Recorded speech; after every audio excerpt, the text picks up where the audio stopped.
Interest-only mortgages.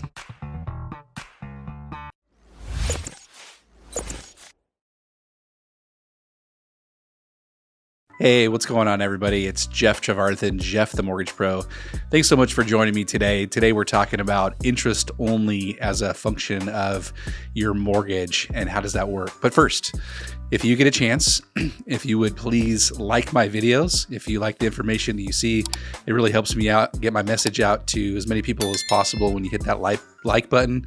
And if you like to see these videos come out every Tuesday and Thursday, I would love it if you could hit the subscribe button and get more information as to when these videos are coming out. Usually it's every Tuesday and Thursday. Okay, let's jump into our topic today. We're looking at interest-only mortgages. So traditionally, when you have a mortgage, whether it be a 30-year fixed or an ARM loan, you've heard all these different types of products that are out there.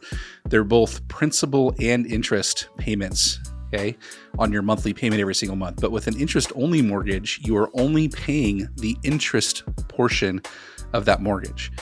So think about this for a second. And this is why I like these types of loans at the end of the day. And if you're gonna, put a penny into your mortgage payment, there's only two ways that you can get that penny back. The first way is that you could sell your house, and that's how you could recoup that penny, assuming that the property has gone up in value over time, which may not be the smoothest and easiest way to get your money back out of that transaction. Or the other way to get your money or that penny back out is if you were to refinance or borrow against your equity on that home. Now, everybody knows that if you're going to borrow against your equity, you're most likely going to have some sort of an interest expense that's associated with that. So you're going to be borrowing money that you had as liquid cash because you put it into your mortgage at the end of the day. So what I'm getting at here is that when you make an interest-only payment, there's several benefits of why I think this is a really good option for those of you who can qualify for this type of a loan or this type of a function on your mortgage payment every month, okay? So the first one is that this is typically the lowest payment that you could possibly make on your monthly mortgage. And if you've watched my channel enough, you know that I'm a big proponent of cash flow.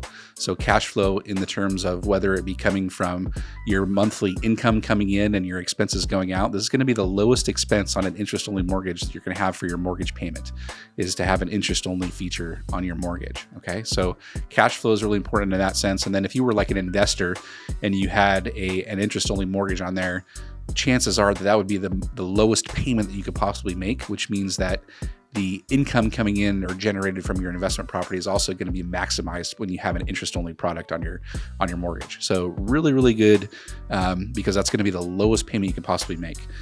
So lowest payment, again, just to reiterate that fact, means the best cash flow that you're possibly going to have on that type of a property.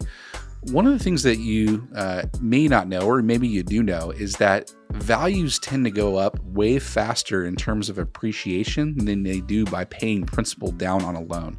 So take your mortgage statement, figure out, this is an exercise you could do to figure out how much you've actually paid down on your loan.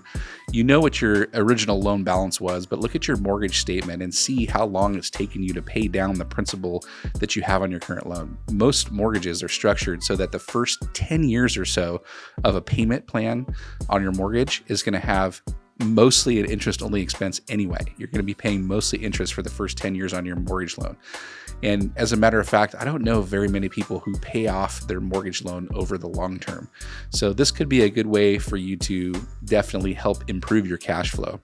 The value here is that you are going to accrue equity faster just via appreciation than you are by paying down the principal balance on your loan.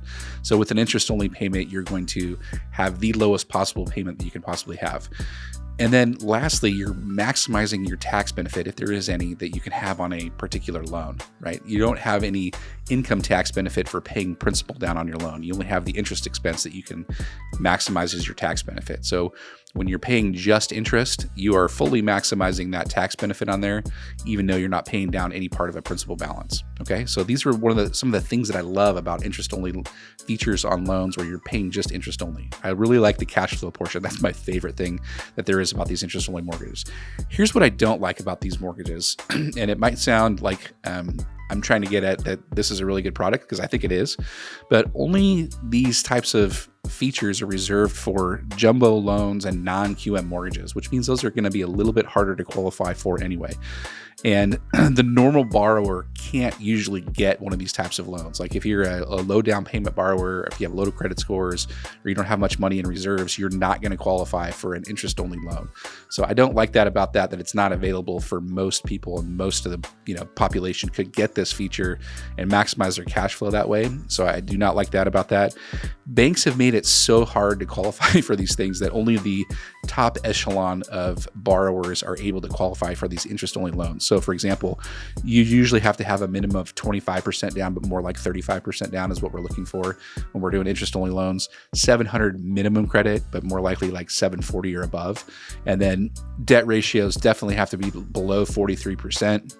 And then you're qualifying on a fully amortized payment versus just the interest-only payment for the most part. There's some investors out there that allow you to qualify on just the interest-only payment as long as the term is 7 to 10 years long. But for the most part, we're always going to have to qualify with the highest payment just in case you had to make the highest payment possible. And then there's usually big reserves that are required for these types of loans, like 18 to 24 months when you have an interest-only feature on your loan. So at the end of the day, I don't like how it's not really available for everyone. I think it's a very useful tool to use in your mortgage. If you're able to qualify for an interest only, it may be something worth looking at.